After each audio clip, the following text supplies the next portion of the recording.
Everybody, welcome. This is our kickoff for the Medical Society of New Jersey Women in Medicine group. And we're happy to provide this group as a safe space. Basically, just letting you know that this space, it's a group that's supposed to be a welcoming community dedicated to supporting, connecting, and empowering women physicians across New Jersey.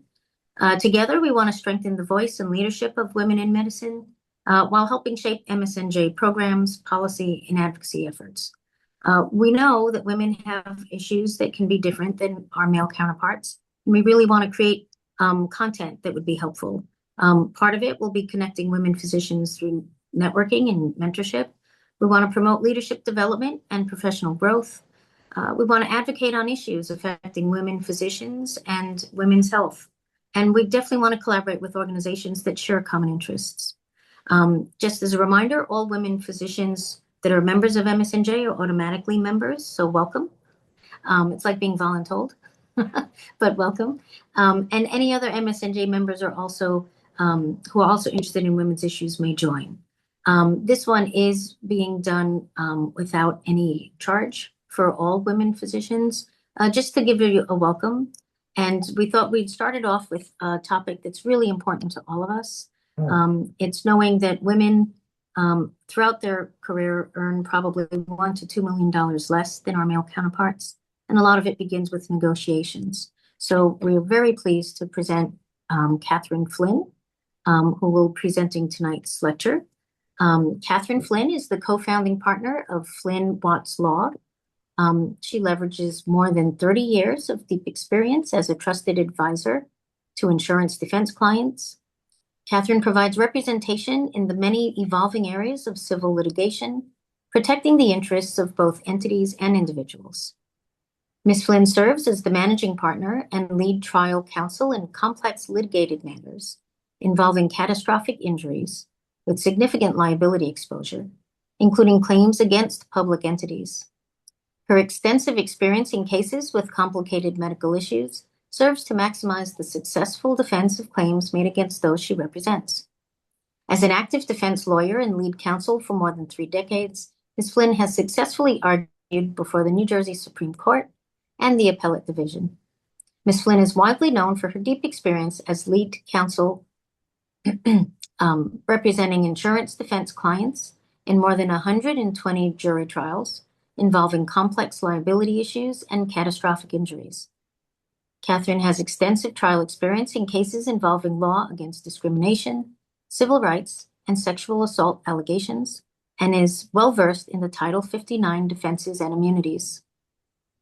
She also serves on multiple defense panels of joint insurance funds across the state of New Jersey, and as part of her health law practice, Ms. Flynn frequently represents clients in administrative professional licensure matters. And as a side note, she's a horse enthusiast. And Ms. Flynn counsels individual horse owners, stable facilities, insurers, breeders, and trainers, and anything equine law. She's a member of American Horse Council and multiple other things. We are so pleased to have you. Her bio can go on for pages, but to get us started, I will present Catherine Flynn to you. Thank you, Doctor, and it's my pleasure to be speaking with everyone. This is very exciting for the MSNJ, and I'm excited for your group to be focusing on women's issues.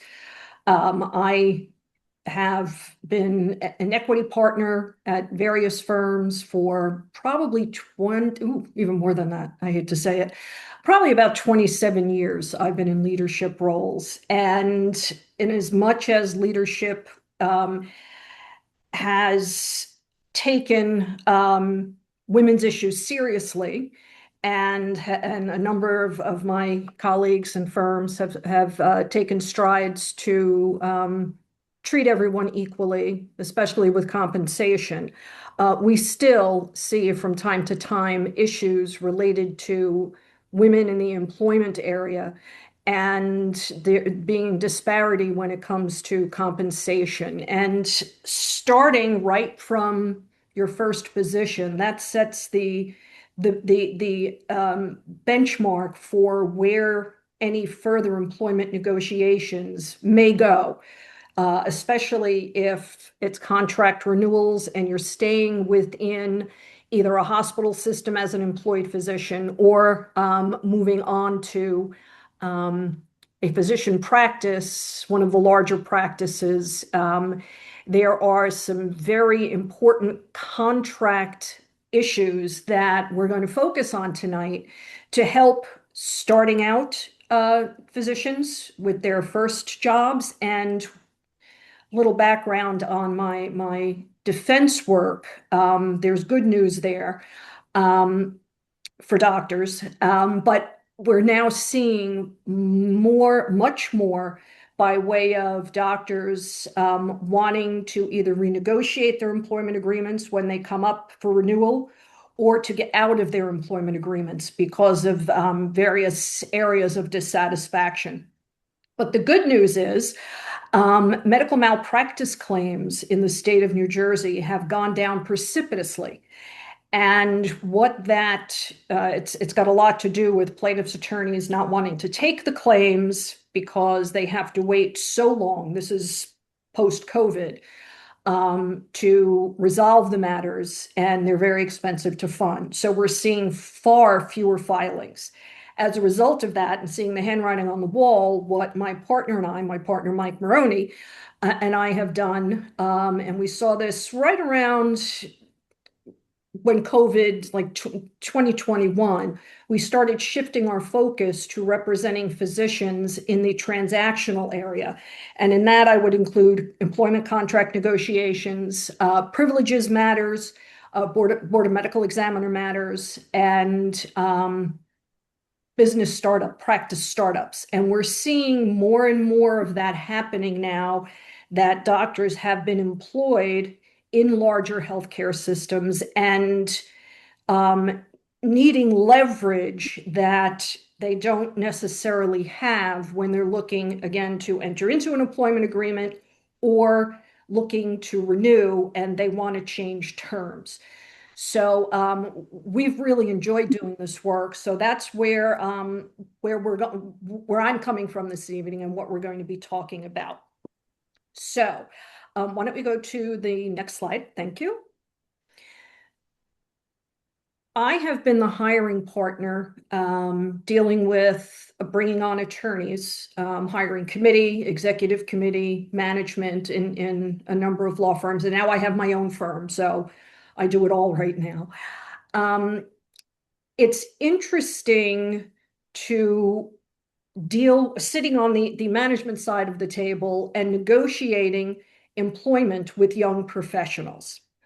I've also had opportunity to renegotiate with attorneys that have a lot of experience and want to stay on. What I have noticed and what I see is women from time to time approach the negotiation in a very different way than some men do. And it's a generalization, but I do see from time to time a hesitancy on the part of female professionals to strategize and come in and push to get what you're worth. And there have been times where we've offered somebody more money than they asked for simply because we have someone else who happens to be a man who's making more, but you asked for less. And I had one partner say to me, well, why would we pay her more than she's asking for? He said, it's parity.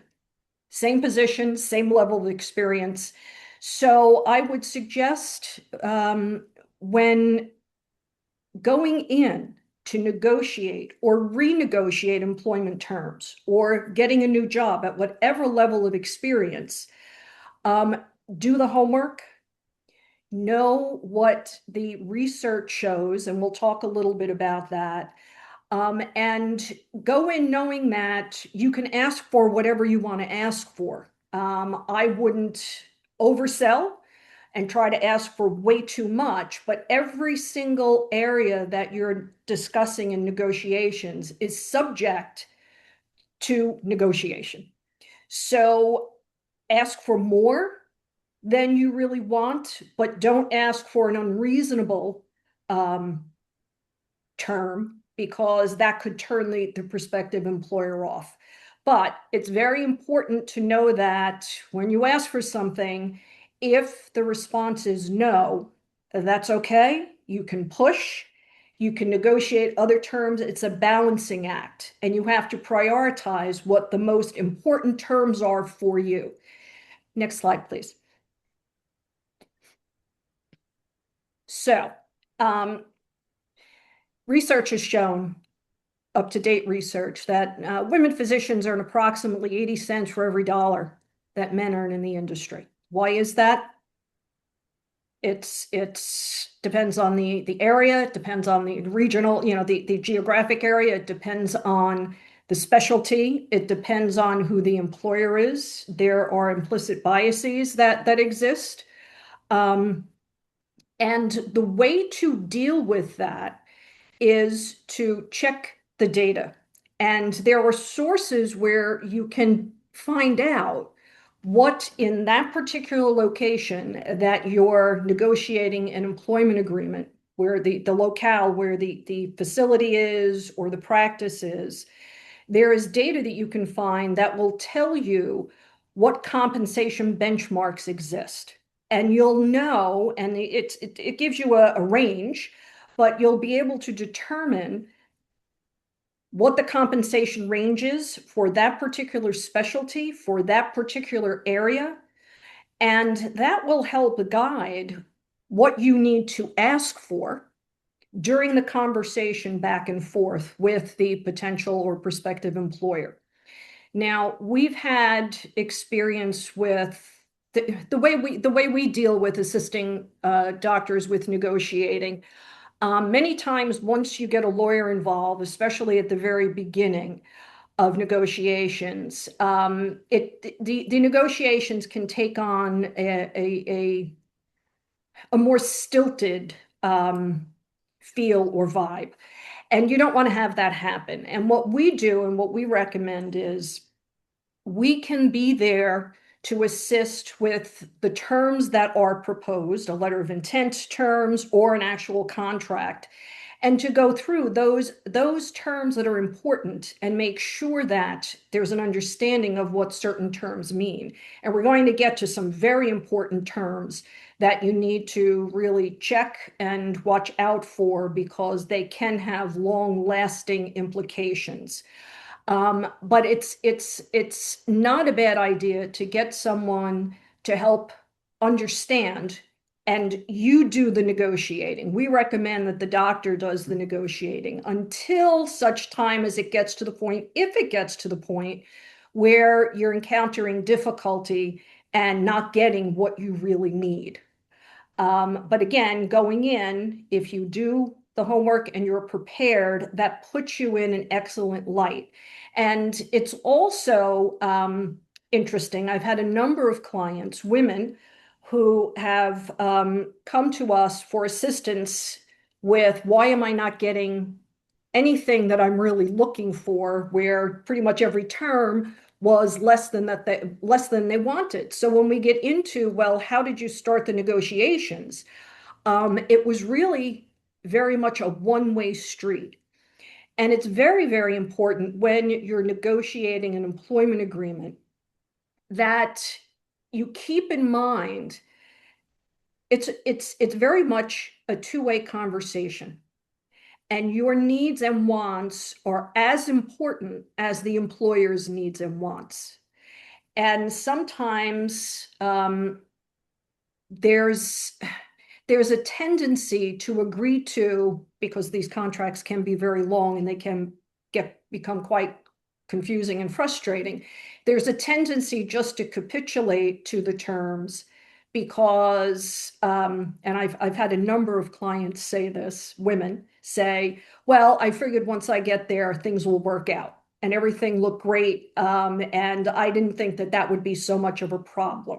Or they told me not to worry about it. And usually it's on RVUs, and we'll talk about that a little bit. Every word in an employment agreement means something. And, the difference between may and shall makes all the difference in the world. When it comes down to questioning or an issue that arises with the contract. So during the courtship time period, the prospective employer will talk about some thoughts about how to best deal with the prospective employer and who you'll be dealing with by way of negotiating. Sometimes it's the honeymoon and everything is great, and you're literally told, it says this in the contract, but don't worry about that. We'll work it out once you get there. So, for example, travel expenses or CMEs, professional endeavors, research time. Yeah, no, it's not in the contract, but don't worry about it. If you need, more of a stipend for continuing medical education, we'll take care of it. And then when you want to collect on, what expended for CMEs, and you're told, well, that's not what the contract says. There's no turning back, and they'll live by the letter of the contract, and you'll have to as well. So that's why it's important that when you're speaking with someone that's doing sometimes the initial negotiating, it's important to know that whatever is in writing is what is going to guide and govern your employment situation. So with some of the larger healthcare systems, and this is for new doctors, this is for doctors with a lot of experience moving from one system to another, and we'll talk about an issue there that's very important. Probably one of the most important, second to compensation, provisions in an agreement are restrictive covenants, and we'll dedicate some time to that. But it's important that you understand who the players are on the employer side that will be dealing with your recruitment and your negotiations. Now, we've seen recently, over the last few years, physicians are being recruited. It's almost like they have in-house recruiters. That's what I call them, in-house recruiters, but they don't call themselves that. But there are people that work at hospitals, and that's what they're doing. And it's very, very important because that person is the contract specialist at one particular system that I can think of, especially. And they deal with all of the terms. So they do the recruiting, they get the doctor interested. Very frequently, there's a clinical person who's involved, a department head or a head of the residency program, or a physician within clinical leadership. And they will usually get involved early on and bring someone in, and they are most likely to assist physicians when there is an issue with the HR recruitment type, who is basically the person that shuts it all down and says, well, no, this is all you're getting, and that's all we're willing to give. The clinical leadership types are very helpful. So I would suggest that if you're looking to either renegotiate an agreement with a current employer, or looking to join a new employer through a new contract, that find out who you can speak with and discuss working at a particular practice or facility, and get some good, reliable insights into your employer from the clinical side. And what evolves from that is a relationship building situation where that person who usually has say will become an advocate of sorts. You have to remember where their allegiance is, but we've seen time and again where physicians help physicians out with employment negotiations and contracts. So that's very important to keep in mind. In dealing with the in-house recruiters, it's very important to realize that it's almost as if there's a script, and they know they have formulas that they apply, and they allow you to negotiate to an extent. They can also be very, I'll say, assertive. borderline aggressive, but it's their job to save the employer money. And that's where it becomes a balancing act for you negotiating on your own behalf. That's the person that I would recommend being very clear with. Here are the talking points. Here are my wants, my wish list, and here's what needs to be included for me to come to this facility, to this practice. And we can, it's on another slide, but I'll get into this now. We can go back. Sorry, there are just a couple more things. It's very important, though, the language you use, and it sounds silly. It's almost like in the Captain Obvious category, but it's very important that you say we. And the negotiation is a joint effort for the benefit of that royal we. It's for the system, it's for you, but working as a team. And right out of the box, when you're starting to discuss terms of an agreement, you want to approach it with them that it's very much part of a team. And you'll learn what they're looking for. And that's when they start to realize, yes, this is a good fit. But know going in what are the most important things that you need to have. And then you have the extra add-ons, and that's where you can, jettison a different, one of the wish list items because it's not necessarily a priority. Now, disparities here, they stem largely from initial starting salary differences and slower rates of professional advancement. So you want to find out within the system, if you can, if you know someone there, and speaking with someone, how they treat if you want a leadership role in the future, or that's what you're looking to accomplish very quickly. You need to get a sense for, is that something that's doable at this facility or at practice, and get a feel for, is that something that you want to build into your agreement,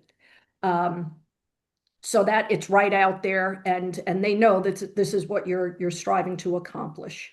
Okay, we can go to the next slide. Thank you. Okay, so very, very important, and these are a framework for strategic negotiation. And we break it down into 3 pillars of negotiation, but it's focusing on your leverage. And it starts basically with base compensation. And you can turn to MGMA and Doximity benchmarks for the specific region and specialty. And that will give guidance with respect to what the norm is from a compensation standpoint. Quality of life, very, very important, particularly with women, because it still is an environment where we are expected to do pretty much everything. So that balancing act and what you need for purposes of taking care of yourself, family, relationships, just self-care, while still accomplishing your professional goals. And during the negotiations, you have to talk about, and there's a way to do that, you have to talk about very specifically call coverage, administrative time. We had one client that was thrilled with the offer that she had gotten, and she didn't push back on administrative time. And there was no value attached to the time she spent administratively, supervision of I believe it was advanced practice professionals. And that wasn't in the agreement. And that prevented her from spending and dedicating time to accomplishing the RVUs. And that's a metric, and there's a calculus, and it's very specific in agreements where there's a benchmark unit number that you have to meet. And then bonus compensation is predicated on the excess over that benchmark minimal unit number. That's a very important part of the compensation piece. And that's an area that I would ask a lot of questions about. And you can find out information on that as well through MGMA, and that information is available. So, and that's information that the employers use as well. So, incorporating in the quality of life metrics, I would not recommend saying, well, and it's interesting because many more recent hires and people that I've interviewed, um, it's interesting because a few women, mostly men, I'm very surprised that the question first meeting, first interview is, how much time do I get off in sum and substance? And it's a valid question, and it falls under that quality of life metric that you need to consider.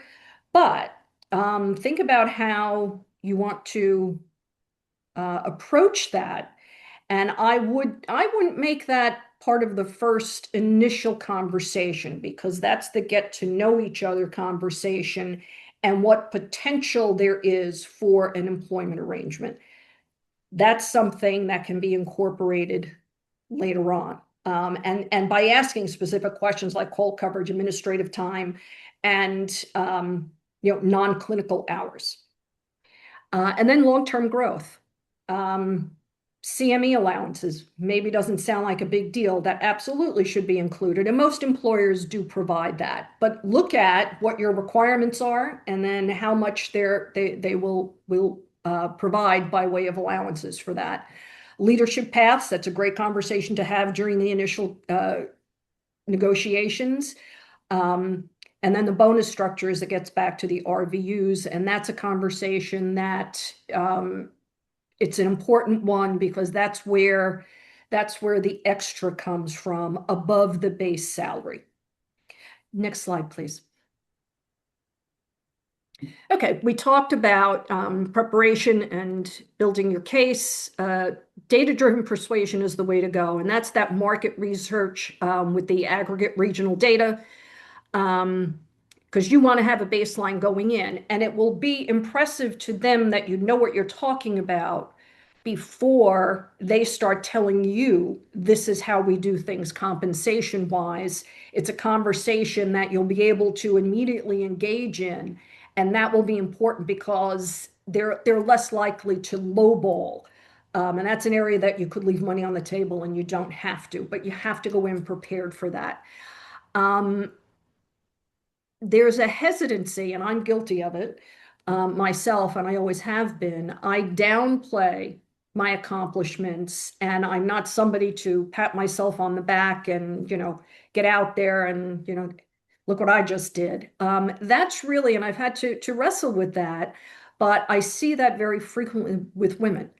And there's a way to do it without, without coming across as being a showboat or not wanting to make a big deal out of yourself. You have to make a big deal out of yourself and what you bring to the table, your capabilities, your training, what you've done to get where you are, and why you deserve to be compensated fairly and to be treated fairly vis-a-vis the terms of the employment agreement. So patting yourself on the back is a good thing, and having prepare a one-page document highlighting very important milestones in your career. Now, you're going to be providing a CV to the prospective employer, but have that one-pager so that you can go over it and you'll be comfortable just rattling off, here are my achievements that I think are worth talking about. And that's a good way to get into I'm patting myself on the back without showboating. And then specifics. Going in to the extent you can define what you're looking for and what you want, have that down, pat, prepare yourself some notes on what you want to be accomplishing when you get into that room. Next slide, please. Okay, we were talking about the we to I shift, mutual benefit. That is very, very important because it is for a successful relationship, and you want to go into any employment situation with the assumption it's going to be successful, not only for you, but for your employer. And contract negotiations can leave a sour note or hit a sour note. Um, the employers know that all it is negotiating. It's if it's unreasonable, you want 200,000 and well, they want to pay 200 and you want 3 million. They're going to say, okay, this is not worth, it's unreasonable. We're not going to have the conversation. But they expect you to ask for more than they want to give.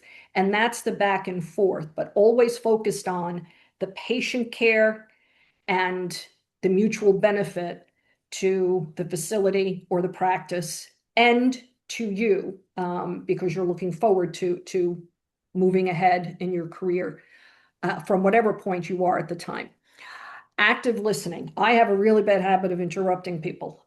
So when we're talking, if I have a thought or a question, I will follow up before they finish. Not my best trait. I work hard at actively listening. And that's very important during negotiations because if you interrupt someone, you're not going to get a complete thought. You need to hear from that person and let them complete the thought, let them complete that part of the discussion. Jot down questions as you're listening so that you don't forget. And then after actively listening, ask them the questions you have. And it's a very effective tool when negotiating to say, explain that to me. You just mentioned RVUs. Can you explain that calculus to me and how we, vis-a-vis this employment situation, what that process is, when the payments are made for bonuses, because that's all built into that, how they calculate them, what they base it on. Shared RVUs, that's something that there should be a lot of discussion on the compensation piece and how the practice or facility handles RVUs. So the counter offer, you'll get an offer from the prospective employer, and I would ask questions and then tell them you need time to mull it over. They will provide you with either a letter of intent or a draft agreement with the terms. Usually it's a letter of intent type of document. Letters of intent, it's interesting because they hit the highlights, but the formal written agreement is much longer and has a lot more language that needs to be looked at and considered. But those terms in the letter of intent are usually the most important ones that they want you to take time to look at. Even if you're really anxious and this is the best job for me and I'm going to say yes right now, take a little time so you can understand what they're proposing. And then once you agree, you work from that letter of intent with the specific terms, and that's the discussion point or starting point for the negotiations. And then once you go back and forth, negotiations need to be done in or at least memorialized. Even if you're having a conversation over the phone, it's got to be confirmed by way of an email to the person that you're speaking with as soon as the conversation is done. A lot gets worked out with verbal communication. I think more gets worked out with verbal communication, but once you have a conversation where they say, okay, we can up the bonus compensation piece of this, and this is what it'll look like. Ask them during the conversation, can you update the letter of intent? And then confirm in an email to that person, short and sweet, always very professional and very excited to be working toward an agreement, so that you have that, because we have seen the ultimate agreement, the contract, come where certain very important terms were just not included. And you need to be able to say, we agreed to this. And then further discussion is had about providing or addressing that term in the agreement. Okay, next slide, please. Non-compete agreements. We are seeing this come up very frequently. And since our focus has shifted with our practice to employment scenarios for physicians, and what happens once there is an issue, we look back to how to avoid these problems and how to counsel our clients on how to avoid these problems from occurring. And it always goes back to that initial arrangement and initial discussion and negotiation. And you have to live with whatever you ultimately agree to and sign. So, non-compete agreements as to physicians, they are valid in the state of New Jersey. It's my understanding that there is some work with the legislature to address it. In New Jersey, non-compete restrictive covenants are in pretty much all employment agreements for practitioners. Very unusual if it's not in there, but it limits what you can do by way of practice if you leave your employer. Usually it's a geographic region or area. So for example, it limits it to a term, so 12 months and 10 miles from the office that you practiced at. At first blush, you say, oh, that's not that big a deal. But if you're not happy with an employer and you want to leave, but you have a patient base, that's not going to allow you to be in the area that your patients are in, where they're used to coming to see you. So there would be a falling off naturally of the patient population that you serve. The systems are very, very rigid with the restrictive covenant agreements. In New Jersey, they're valid, provided that they're reasonable and don't create an undue hardship for the physician. But right now, the current state of the law is that they are enforceable. So, depending on what they limit it to, what they limit you as a practitioner to under the terms of the agreement, those are points of negotiation that I would very seriously recommend you make sure you understand what they're limiting, for how long.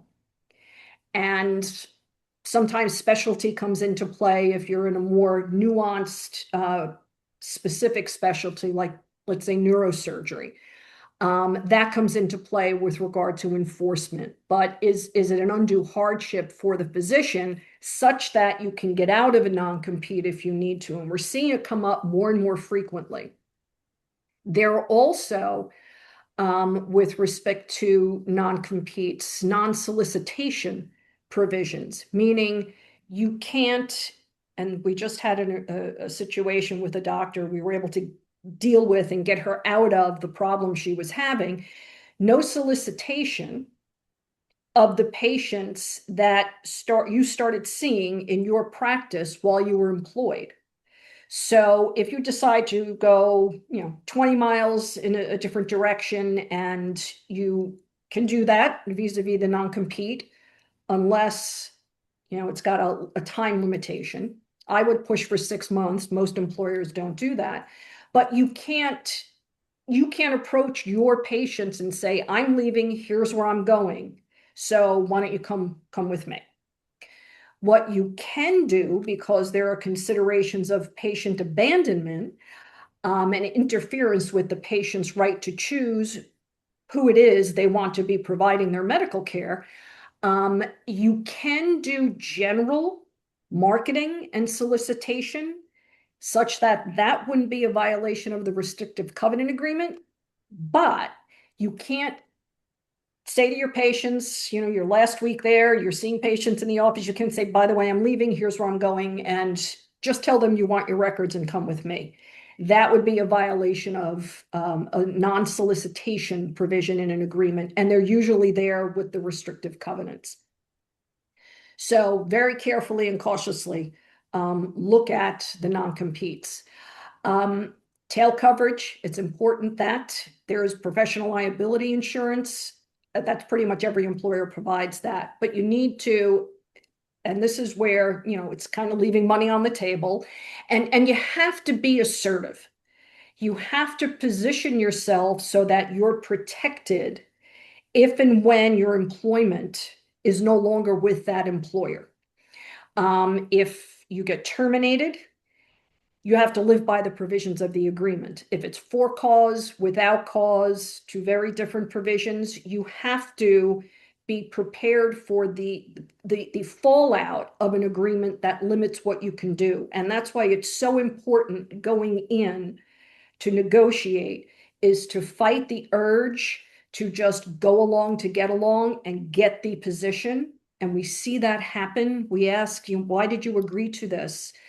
3-year restrictive covenant. Well, I didn't think it'd be a big deal because I thought I'd be with this employer for the rest of my career. And that didn't work out. And then there are the issues.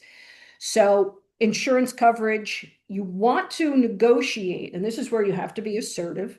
The non-compete discussion, the tail coverage, you want to, if it is, well, a claims made or occurrence policy, it works differently with tail coverage, but either way, especially if it's a claims made policy, you want to negotiate the provision of tail coverage if you are to leave the employment of the employer. And that's a term that you want to very, assertively say, this is what this is on the priority list, not even a wish list, it's on the priority list. You may or may not get it because they have their systems in place and what they do provide, but that's an important provision. And then termination without cause, the notice provision for that. Termination without cause simply means that if you want to leave and it's not for any particular reason, you just want out of the employment situation because you want to go start your own practice. Without cause works both ways. And it's very, very important when you're negotiating to deal with this particular issue as well and say, it'll be in the agreement, pay close attention to that. And the differences between with cause and without cause.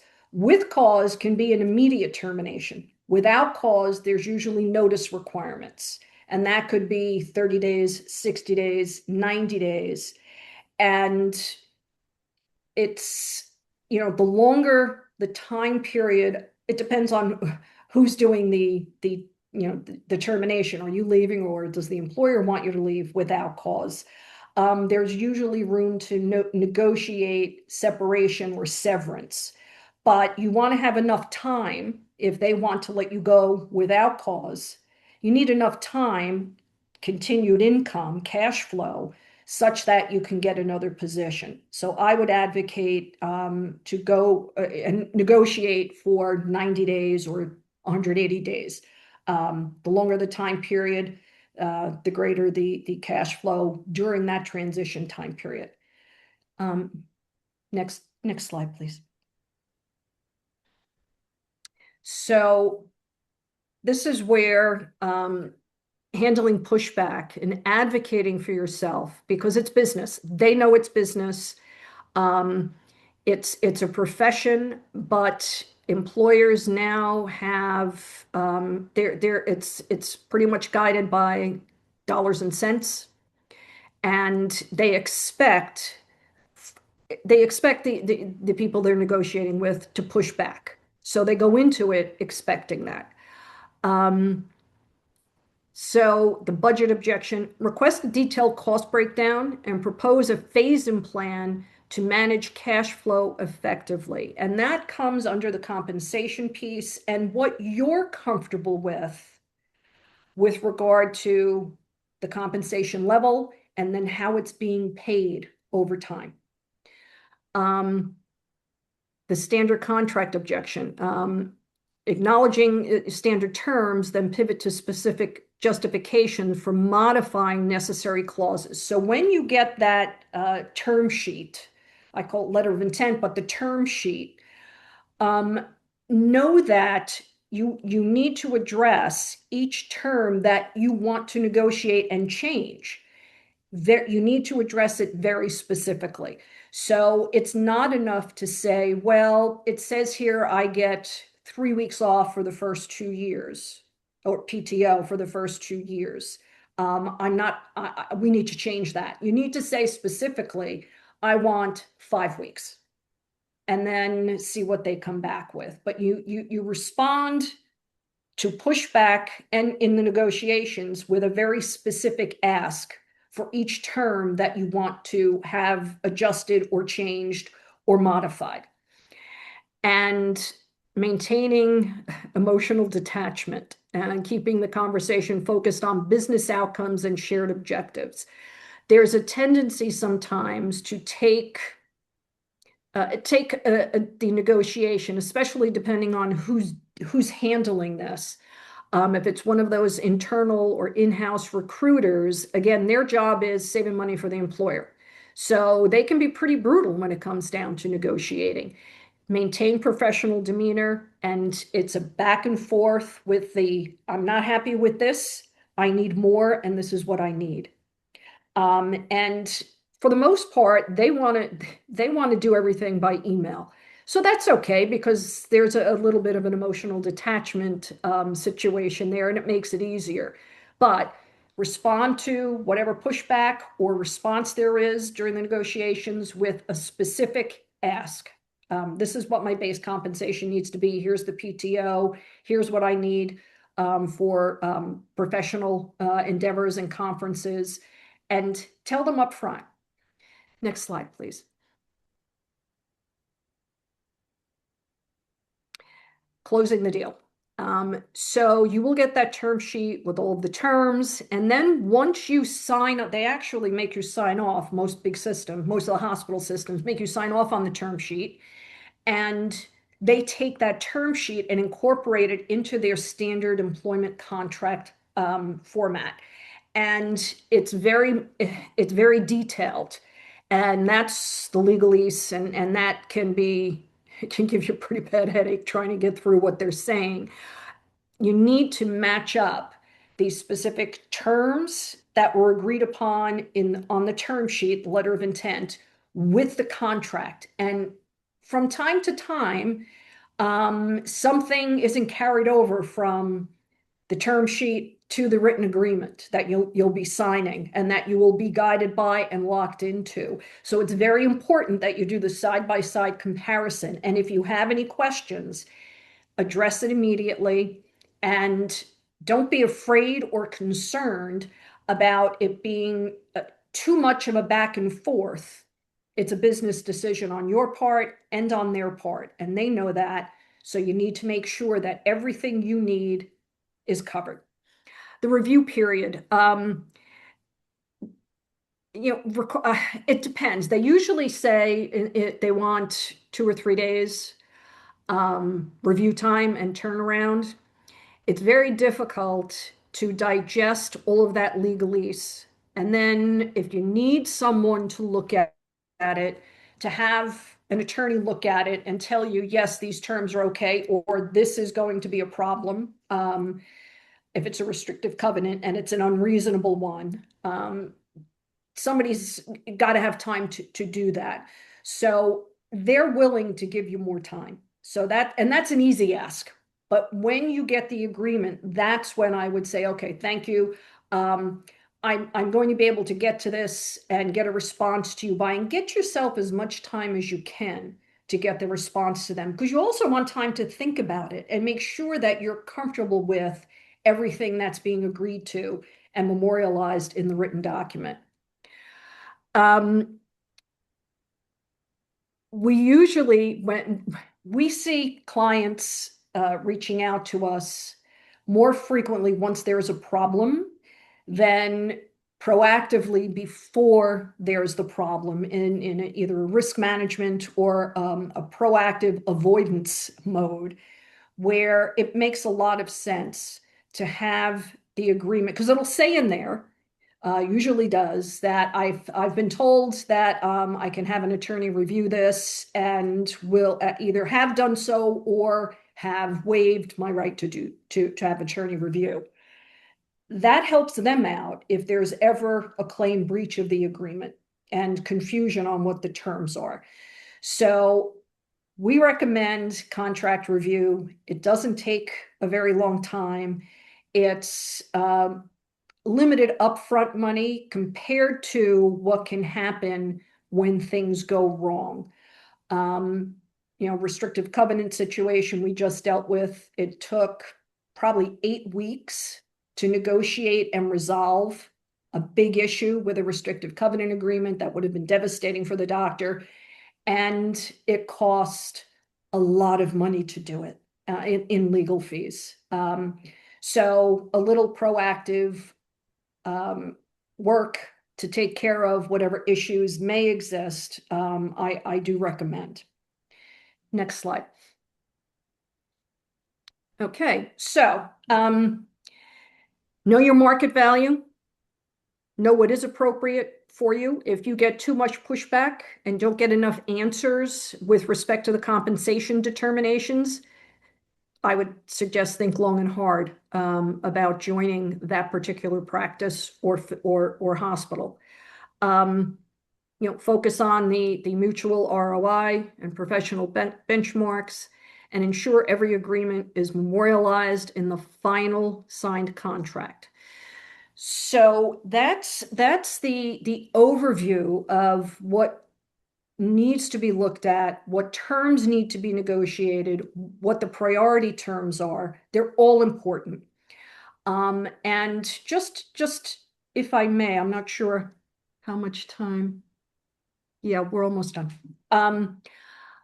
Just a quick story. I recently attended the New Jersey Bar Association conference, and it was about last month. And I went to one session, and it was women in leadership roles, and the current state of the union, so to speak. And it was remarkable to me because the panel consisted of 4 of the most impressive, powerhouse, successful women in the state of New Jersey. And they had so much good information. One was a managing partner of a very large firm. Another one had a $30 million book of business. And in our world, that's huge. And I sat there and the room was packed. And it was young attorneys with my level of experience, and everybody in between. There wasn't one man in the room, which was remarkable to me, but it spoke very loudly, and it was a significant message that no matter how far you think we've come, there is still that something that prevents that kind of engagement. And I'm sitting there saying, if I was a managing partner at any size firm, I'd want to hear what these women have to say, because they know how to get this done and how to bring women in and allow them to be successful. And they spoke a lot about the juggling act and the balancing act and having to deal with all of life's issues while focusing on being professionally successful. So part of that, very impressive to me. And one gentleman came in at the last 10 minutes because he got locked out of another session. And I heard him laughing and saying to somebody else, yeah, I got locked out. So I figured, why not? I'll just sit here and look at the women. So we've made huge strides. But you need to advocate for yourself, take your own strides, and don't leave money on the table. This is all very important, and there should be no hesitancy to negotiate and get what you want.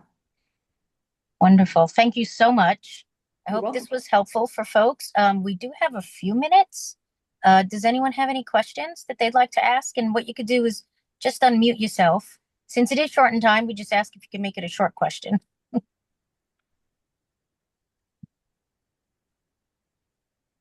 Okay. And while they're thinking, some comments, you get these contracts and they say, this is non-negotiable. Nothing in here is negotiable. Do you want to just comment on that when they tell you it's not negotiable? Sure. if they say it's, just early on, you get a contract and you're told there's no negotiation, I would think long and hard about working, whether or not you want to engage in an employment relationship with an entity that says there's no negotiation, because that sets the tone for the rest of that relationship from start to finish. And I would be concerned at the back end, if good terms, you want to leave and everybody's happy, that they're not going to be equally as reticent to negotiate or help you go where you need to go professionally. Okay, thank you. In order, I see Josh and then Dr. Nancy Muller. Great. Thank you, Catherine, for this presentation. This was great. I actually have a ton of questions, but I'll Okay. leave it to just the top one that popped into my head first. And that is when you're negotiating a contract, especially I think with smaller, maybe even mid-sized practices, in my experience, there's the contract terms, and then there's the email communications about the contract terms. And the email communications, I'll assume that if the email contradicts the contract controls. But what if there's something that doesn't contradict the contract, but kind of fleshes out the contract? Is that information in the email still, something that could be enforced later on, or is there a reasonable expectation for the employee to say, it's in the email, I'm going to hold you to it? I would, because I tend to err on the side of being overly cautious. I would, if it's in an email, I would request, or not even just request, I would say, so I assume this is going into the written agreement. It should be in the written agreement, because if it's not in the four corners of that agreement, an argument can be made, well, it was an email, but that person didn't have authority to agree to that. If it's in the contract, the person signing it for the employer is saying that there was authority to do this. And so err on the side of saying, it's in the email, let's put it in the agreement. And if there's pushback and they say, no, we're not going to put that in the agreement, then they're pushing back and that term will not exist. You can't enforce that. You'd have a really tough time. Right. Okay. That's helpful. Thank you. Thank you. Dr. Nancy Muller? Thank you for the unbelievable talk without taking a breath and not an or anything. You are phenomenal. Thank My thanks. My question is, we in medicine have what's called campaign school and leadership school and so forth. Is there anything in a course type thing to help women gain the backbone to negotiate, to teach you? It'd be like taking acting lessons almost. I don't know if that exists or not. I think in part it's, and I've seen it, I've done it myself, and it's really teaching, they should be teaching at a medical school, law school, but they don't. But to just change the mindset that asking for what you're entitled to by way of fair compensation and fair employment terms is not a bad thing. And there's a tendency, and this was something I mentioned that conference that I went to, these powerful women were talking about this very topic. Don't be afraid to stand your ground. You don't have to get angry or emotional, but do what you know is correct. And I mentioned the woman with the $30 million book of business. Apparently, they weren't treating her so well, and she took her $30 million client and left. So it's just basically believing in yourself and think like a business person, because it's no longer just a practice of medicine. It's not the art of medicine. It's still an art, but there's the business side to it. We have these huge hospital systems employing so many physicians and providers, and larger practices employing, it's a business for them. Bottom line, hardcore. You have to respond and advocate for yourself. It would be a great thing I would love to teach at a course to let professional women know that if you don't do it, nobody's going to do it for you. And if you did it to a group of women, each and every one of us would have a comrade in arms with us that could reinforce it afterwards. But anyway, you were wonderful. Thank you very much. Thank you very much. I appreciate that, Doctor. Thank you. And that's great food for thought. Maybe that might be something we initiate. Yeah, for the students, because I understand there is medical students. Students, residents, it's women, all ages of the career. Yeah. Great. Dr. Elizabeth Jewell? Hi, good evening. I thank you again. I wish I had known more when I was first negotiating contracts over 20 years ago. My question is really around hybrid roles. So I am in a position right now in my career where I'm struggling with how to value and monetize my worth in the sense of clinician leaders.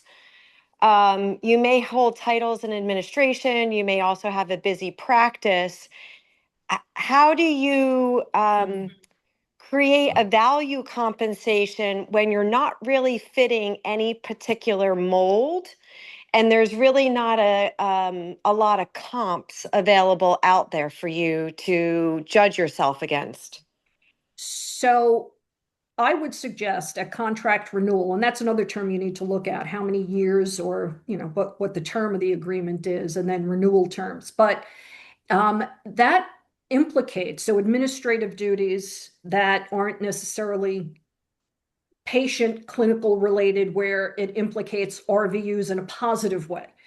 That's time you're spending that the employer is deriving benefit from, but you're not deriving the benefit. If I'm understanding you correctly, doctor, deriving the benefit or having difficulty monetizing that piece of it that doesn't go to the RVUs. Is that a fair restatement of what you said? Yeah, I think there's financial value that is brought into the institution, but it's hard to quantify the the time and effort of like the administrative responsibilities and how that Yeah. brings that into the institution. There's certainly metrics, but that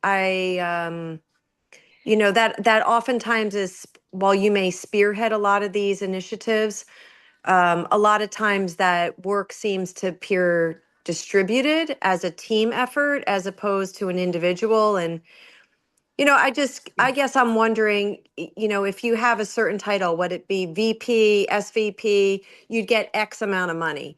If you had a clinical practice bringing in so many RVUs with shared RVUs attached to it, you would get Y amount of money. And then how do you merge those two values? Because they're certainly not going to pay you for two jobs. They might. And that's part of the advocating for yourself and being comfortable with, if they're getting something from you and you don't see that reflected in your compensation, then next time term renewal, and I would start discussing that, a little bit beforehand so that you can kind of get that ball rolling. And that's where clinician, provider leadership, depending on, it's on the circumstances, but they're much more, my experience has been doctors are much more likely to help doctors understanding that that's the situation. And that those terms can be ironed out. I recently negotiated an agreement that we had to address that. And there was a lot of pushback by the physician recruiter on that I had to get involved in the actual negotiation. And they finally acknowledged that you're setting the RVUs here. The doctor is the head of the department and is going to be doing an awful lot. And it was a busy department. He'll never hit the RVUs. And they pushed back and said, well, he has to. And he said, well, then you don't get me. And they finally capitulated because he went to the chief medical officer and spoke with that person about it. It can be done. It is done. They hesitate to do it, but you know the value. You know what you're doing day to day. And even if it's shared, your piece of it needs to be discussed, and there has to be a value to that. And it may be adjusting that baseline or benchmark RVU value. so that you can do the other work without implicating that and not getting your bonus compensation based on excess RVUs. Mhm. Wonderful. Thank you. Sure. Dr. Mary Campagnolo? Hello, doctor.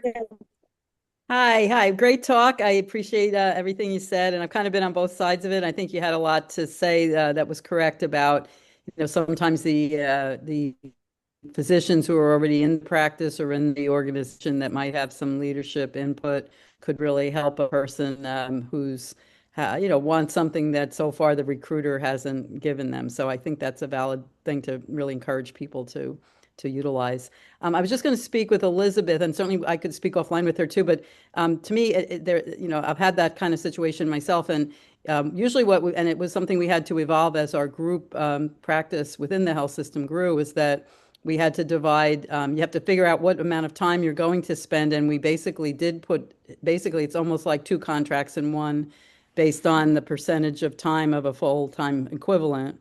And then you have to look at what's the MGMA or other database of medical directors, say, if that's the title, or vice president of X, and try to, just if you have to prorate that back and try to come up with something that's reasonable and negotiate on that. And then again, what we ultimately did was kind of have a standard rate for, a certain amount of work that a person that was, having a split job would do. And the RVUs do have to be reduced, obviously, too. Yeah, and stepping up and again advocating for yourself, because it's business and that's what you're involved in. And once you get the business side taken care of, you can take care of what you love doing, and that's taking care of patients. That's what it's all about. Mhm. Terrific. This was wonderful. I bet we could go on and on. Oh, I have stories. I'm sure. But I really thank you for having this talk. I think it's really important. One last thing I think and it was a learning lesson to me. So I remember when I'm in a practice that's a large group practice, and there was a merger, and they gave us like that, a week or 10 days to try to figure it out. And I was scrambling. And then I talked to like a legal department, and they were like, well, it's going to cost this amount of thousands of dollars for us to review it. And I thought, oh my gosh, to review something that they said's non-negotiable. I don't know. I don't think I should. And that was one of the biggest mistakes. At the end of the day, a talk I heard maybe 5 years later was that when you're doing your contract, you are negotiating one of the biggest things you're going to make. It's your salary. And it's worth spending that money up front, as Catherine had said, putting in that ounce of prevention, right, is worth a pound of cure. Yeah, So if I could really have gone is. back and told my younger self, spend the money, have legal look at it, negotiate the things, or just explain what you don't understand, because it's legalese. It's like us explaining a diagnosis, to a patient, and it's in medicalese. So anyway, with that, I just want to say thank you so much. It's been You're welcome. valuable. My pleasure. I think you have a contact info, and just so that people know, the Women's Physician Group, if we just go back that one slide, if you have we know we have female colleagues.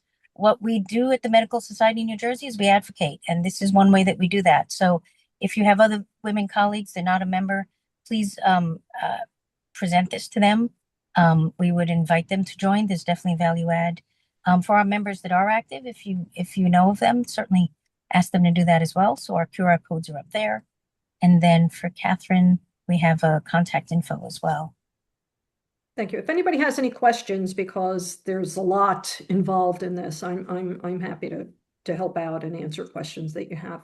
This is terrific too, by the way, that the MSNJ is doing this for the female doctors. It's fabulous. Wonderful. I saw you're involved in other women's groups as well, and I think this is what we need to do, right? Mentor. Yes. Yes. And so, folks, I do ask if anyone else.